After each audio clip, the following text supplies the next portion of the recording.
जिंदगी जीनी है तो तकलीफ तो करना ही पड़ेगा दोस्त, वरना मरने के बाद जलने का भी एहसास नहीं होता। তো চলো দেখো, শুভেন্দু অধিকারী আজকে শপথ নিয়েছে, আমার মনে দুঃখ কেন? নমস্কার, আমি শুভদীপ সিংহ।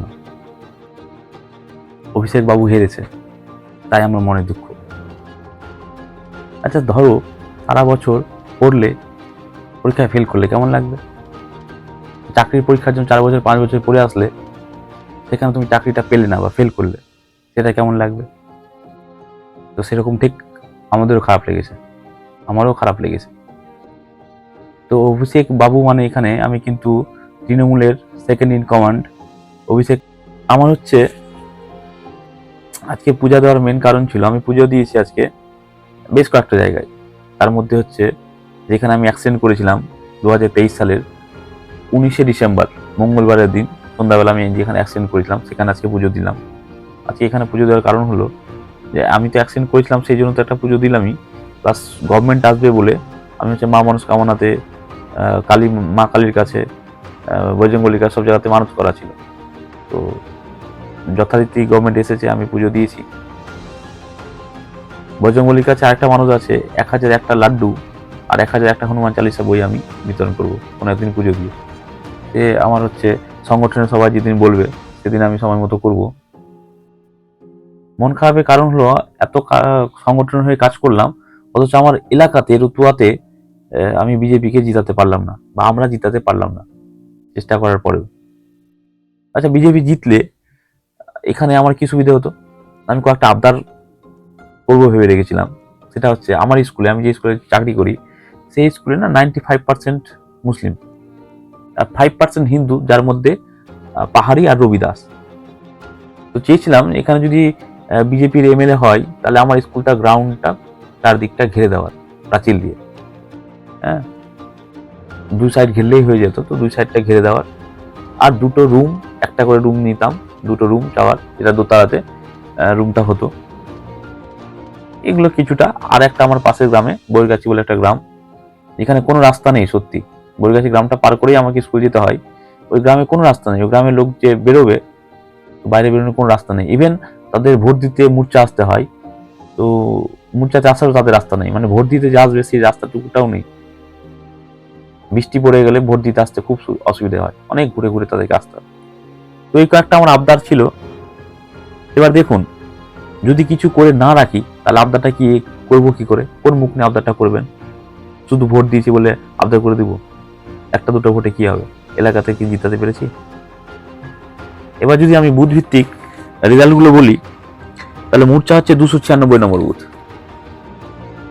296 নম্বর বুথে টোটাল ভোট পড়েছে 806টা। ভোট পড়েছে 814টা, আমি 9টা বাদ দিলাম, 8টা ভোট বাদ দিলাম, 720টায় পড়েছে অভিষেক সিংহানিয়াকে। হিন্দু জায়গা, পুরোপুরি বিজেপিকে পড়েছে, কোনো অসুবিধা নেই।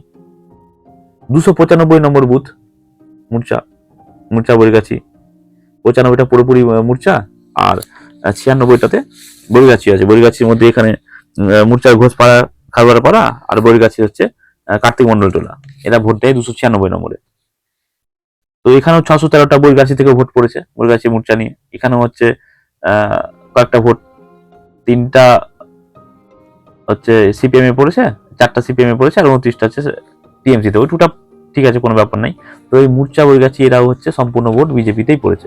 কিন্তু যদি আপনি পাশে দেখেন এদিকে হচ্ছে 292 আর 293, এই ভোটটাও কোকলামারি, 92-93, এটাও ভোট হচ্ছে আপনার হিন্দু এরিয়া, পুরোপুরি বিজেপিতেই ভোট পড়েছে। কিন্তু যদি দেখেন পাতিকলা, আইলপাড়া 287, 88, 289 চৌদুয়ার, 290 আপনার হচ্ছে চৌদুয়ার, 291 কোকলামারি, এগুলো ভোট কিন্তু সবগুলো 287 থেকে 291 পর্যন্ত ভোট, পুরো ভোটটাই টিএমসিতে পড়েছে, মানে পুরো মুসলিম ভোটটা টিএমসিতে পড়েছে। এবার বলুন, স্কুলটাতে কার বাচ্চা পড়ে? মুসলিমের বাচ্চা।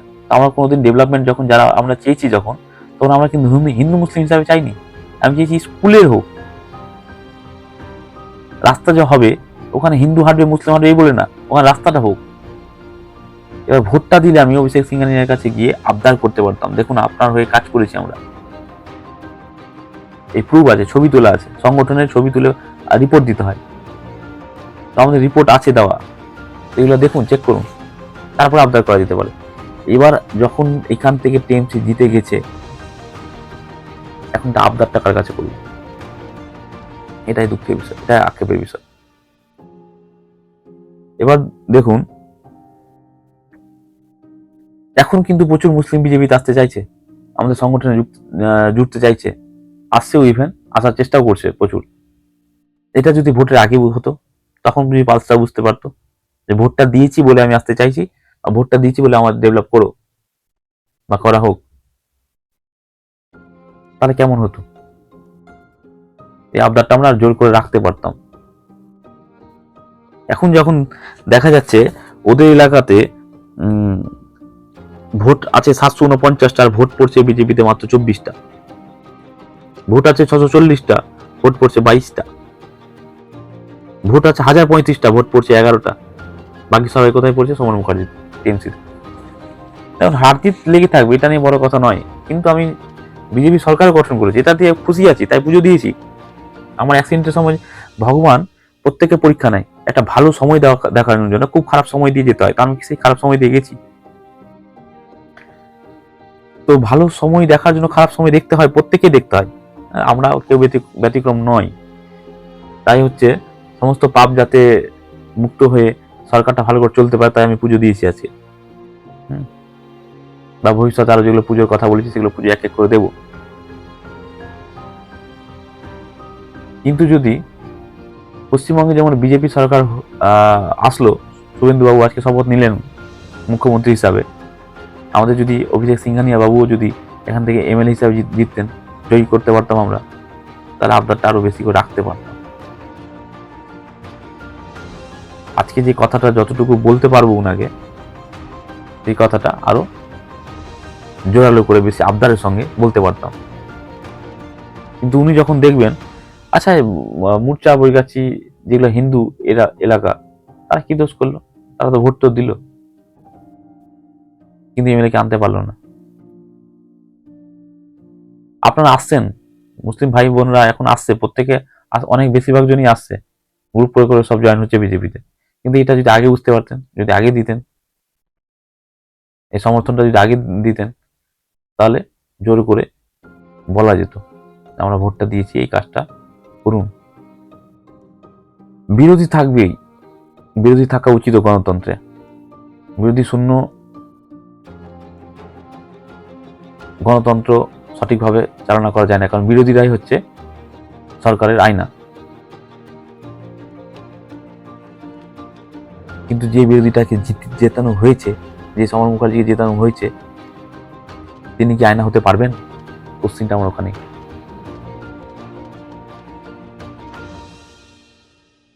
যদি আয়না হতে পারেন তাহলে তো কোনো অসুবিধা নেই। এখন দেখা যাচ্ছে বেশিরভাগই বিরোধীরা বিজেপিতে আসার জন্য পাতুলে থাকছে, সব জায়গাতে এরা, মানে কিছু লোক থাকেই, বেশিরভাগ লোকই এখন যে নিজের স্বার্থ সিদ্ধির জন্য আমরা রাজনীতি করে থাকি, যেদিকে সরকার সেদিকে বেশিরভাগ জন ঘুরে যেতে চায়, পছন্দ করি। খুব কম জনই থাকে মেরুদণ্ড শক্ত করে সমুদ্রের বিপরীতে প্রতিকূলে সাঁতার কেটে যায় বা স্ট্রাগল করে যাচ্ছে এখনো। তো আমাদের রতুয়া বিধানসভাতে যাকে টিএমসির প্রার্থীকে সমর মুখার্জি বাবুকে যে বিরোধীর করা হয়েছে, বিরোধী আসনে বসানো হয়েছে, জেতানো হয়েছে, বা সরকারের আয়না করা হয়েছে ভুল ত্রুটি ধরার জন্য, তিনি কি থাকবেন 5টা বছর? তিনি কি বিরোধীর ভূমিকায় উত্তীর্ণ হতে পারবেন? কোশ্চিনটা আমার ওখানে। যদি পারেন তো কোনো কথা নয়, আপনারা সবাই ভেবে চিন্তে ভোটটা দিয়েছেন। আক্ষেপ লাগে জানেন তো, যখন 2018 থেকে সংগঠনের সঙ্গে জড়িত আছি, যখন কাজকর্ম করার পরে সংগঠনের সঙ্গে সমস্ত সকাল নাই, সন্ধ্যা নেই, রাত্রি নেই, সংগঠনের কাছে কোনো কিছু আশাই নয়, যে শুধু পরিবর্তন হবে, সাথে আমার বিধানসভাটা যাতে পরিবর্তন হয়, যাতে আমরা সুবিধাটা পাই, ডবল ইঞ্জিন সরকারের প্রপার যেটা সুবিধে সেটা আমরাও যাতে উপভোগ করতে পারি। বিশ্বাস করুন, আজকে শুভেন্দু বাবু শপথ নিয়েছেন, তবু মনে যেন কোথাও একটা আক্ষেপ থেকেই গেছে যে আমি আমার এলাকার বিধানসভাটাকে থেকে জয়ী এমএলএ পাঠাতে পারলাম না। আমাদের বিজেপি সিম্বল নিয়ে, পদ্মফুল সিম্বল নিয়ে যিনি দাঁড়িয়েছিলেন, যিনি টিকিট পেয়েছিলেন, তাকে দেখুন, আমি যে জিতাতে পারলাম না বা অভিষেক বাবু জিতে গেলে যে আমাদের কথা শুনতো, তার কোনো গ্যারান্টি নেই কিন্তু। কারণ উনি আমাকে চেনেন না, পার্সোনালি উনি আমাকে কোনোদিন চেনেন না বা কোনোদিন আমরা দেখাও করিনি, আমাদের সাক্ষাৎ হয়নি সামনাসামনি। কে দাঁড়িয়েছে বা কে দাঁড়াবে এটা ভেবে সংগঠনে কোনোদিন কাজ করেনি। উদ্দেশ্য ছিল বিজেপি থেকে যেই দ্বারা জিতাতে হবে, তাই সংগঠনের কাজ চোখ বন্ধ করে গেছি। উপর থেকে যেমন নির্দেশ এসছে তেমন কাজ করে গেছি। যাই হোক, ভালো থাকবেন।